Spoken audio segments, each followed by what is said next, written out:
नमस्कार, ये आकाशवाणी शिमला है। अब आप प्रभा शर्मा से कोविड-19 पर विशेष समाचार सुनिए।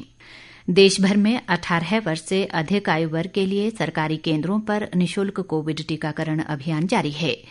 युवाओं से आग्रह है कि टीका लगवाएं और अन्य लोगों को भी इसके लिए प्रोत्साहित करें।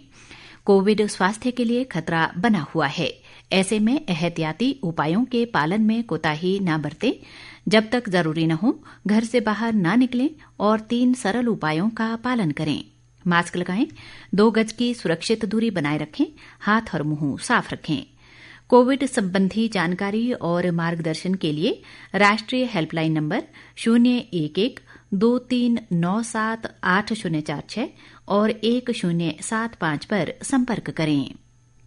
केंद्रीय स्वास्थ्य मंत्री मनसुख मांडविया ने कहा है कि भारत वैक्सीन मैत्री के तहत अगले महीने से कोरोना वैक्सीन का निर्यात फिर से शुरू करेगा।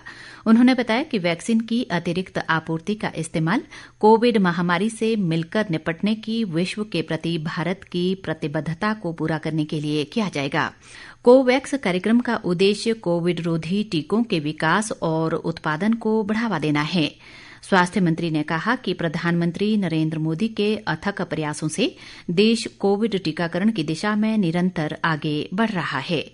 उन्होंने कहा कि भारत का टीकाकरण कार्यक्रम पूरी दुनिया के लिए अनुकरणीय है और ये तेजी से आगे बढ़ रहा है। मुख्यमंत्री जयराम ठाकुर ने कहा है कि कोविड महामारी ने पूरे विश्व में विकासात्मक गतिविधियों को बुरी तरह से प्रभावित किया है, लेकिन इस संकट के बावजूद भी प्रदेश सरकार ने ये सुनिश्चित किया है कि राज्य में कोई भी व्यक्ति ऑक्सीजन व दवाओं की कमी के कारण उपचार से वंचित न रहे। मंडी जिले के रिवालसर में कल एक जनसभा में उन्होंने कहा कि राज्य सरकार द्वारा इस महामारी से निपटने के लिए उठाए गए कदमों को केंद्र स्तर पर भी सराहा गया है।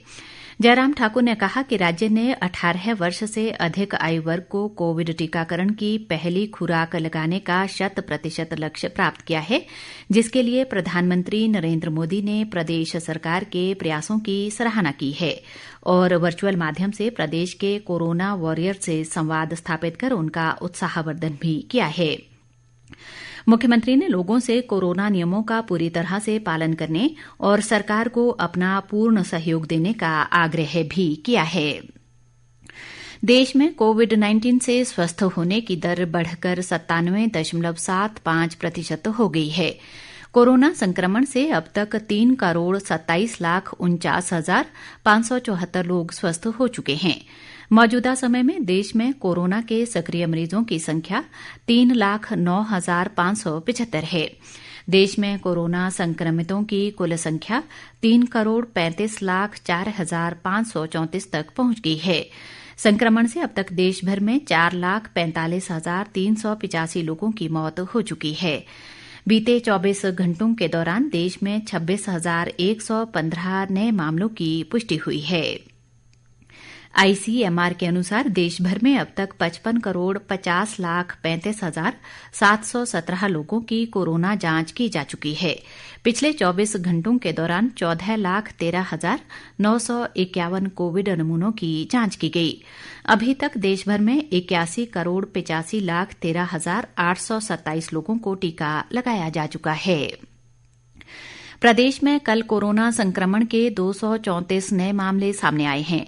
इनमें मंडी जिले में सबसे अधिक 70 मामलों की पुष्टि हुई है, जबकि हमीरपुर में 51, कांगड़ा में 39, बिलासपुर में 36, शिमला में 25, चंबा व कुल्लू में 4-4, ऊना में 3 और किन्नौर में 2 नए मामले सामने आए हैं।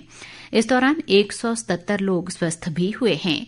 प्रदेश में कोरोना के कुल मामलों की संख्या 2,17,140 तक पहुंच गई है। मौजूदा समय में राज्य में कोरोना के 1,616 सक्रिय मामले हैं, जबकि 2,11,871 लोग स्वस्थ हो चुके हैं। प्रदेश में कोरोना से अब तक 3,637 लोगों की मौत हो चुकी है। प्रदेश सरकार ने कोरोना से बचाव के दृष्टिगत बच्चों के लिए 25 सितंबर तक स्कूल बंद रखने का निर्णय लिया है। राज्य आपदा प्रबंधन की ओर से इस संबंध में आदेश जारी कर दिए गए हैं। आदेशों के अनुसार सभी शिक्षक व गैर शिक्षक स्टाफ पहले की तरह स्कूलों में जाना जारी रखेंगे। इसके अलावा बच्चों की ऑनलाइन कक्षाएं भी जारी रहेंगी। स्कूल खोलने या न खोलने को लेकर 24 सितंबर को प्रस्तावित मंत्रिमंडल की बैठक में फैसला लिया जाएगा। इसके साथ ही ये समाचार बुलेटिन समाप्त हुआ। नमस्कार।